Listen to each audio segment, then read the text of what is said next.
Join me as I dive into the world of comfort feeding for new moms in 2024 and try to uncover what it's really all about. When it comes to feeding our little ones, we've heard it all, from breast is best to formula is just as good. But there's another aspect of feeding that often gets overlooked, and that's comfort feeding. As a new mom in 2024, it's likely you've come across the term, but what does it really mean, and how does it fit into our modern parenting landscape? There are so many misconceptions surrounding comfort feeding, and I think that's because we often get caught up in the idea that feeding is just about nutrition. We're bombarded with messages about the importance of a good latch and the perfect feeding schedule. But what about those times when feeding is about so much more than just filling our baby's belly? We're told that our bodies are capable of producing the perfect food for our babies, but what about when that food becomes a source of comfort, a way to soothe and calm our little ones? I've spoken to so many new moms who feel guilty about comfort feeding, who worry that they're spoiling their babies or creating bad habits. But the truth is, comfort feeding isn't about spoiling our babies. It's about meeting their emotional needs, about being present and available to them in those moments when they need us most. And let's be real, mom guilt is real and it can be overwhelming. We're constantly being told what we should and shouldn't be doing, and it can be hard to tune out those voices and listen to our own instincts. But what about when those societal expectations clash with our own parenting choices? When we're judged for feeding our babies for comfort, or when we're told that we're not doing it right? That's when it gets really tough, because we're not just dealing with our own doubts and fears, we're also dealing with the opinions of others.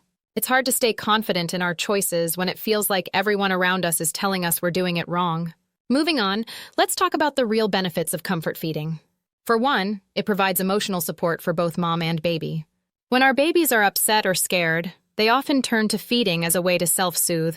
And when we respond to that need, we're not just feeding their bellies, we're feeding their hearts. And it's not just about our babies. Comfort feeding can be incredibly comforting for us moms, too. It's a way for us to bond with our little ones, to feel close and connected to them, and to experience that rush of oxytocin that comes with it. Studies have shown that comfort feeding can actually have a positive impact on our baby's emotional development, helping them to regulate their emotions and develop a sense of security and trust. And it's not just about the feeding itself. It's about the physical touch, the closeness, and the intimacy that comes with it. When we comfort feed our babies, we're sending them a powerful message that they're safe, that they're loved, and that they're valued. In fact, many experts recommend comfort feeding as a way to promote emotional well-being in our babies.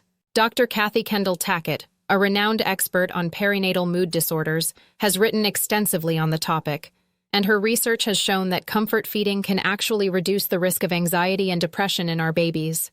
It's a powerful reminder that feeding is about so much more than just nutrition. It's about nurturing our baby's emotional needs, too. I want to share a powerful story with you that really drives home the importance of comfort feeding. Rachel, a new mom I spoke to, was struggling to breastfeed her baby boy. Despite her best efforts, he was having trouble latching, and she was feeling frustrated and defeated. But then she had a breakthrough. She realized that her baby wasn't hungry, he was just scared. He was overwhelmed by the world around him, and he needed her comfort. So she started comfort feeding him, and it was like a switch had been flipped. He calmed down, he relaxed, and he began to thrive.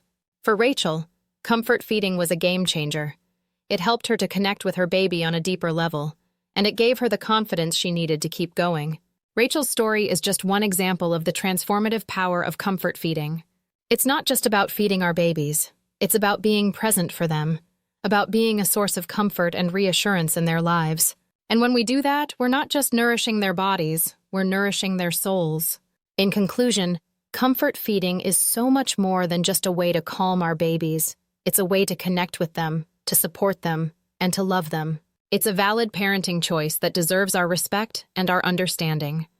And it's time we started talking about it in a more open and honest way.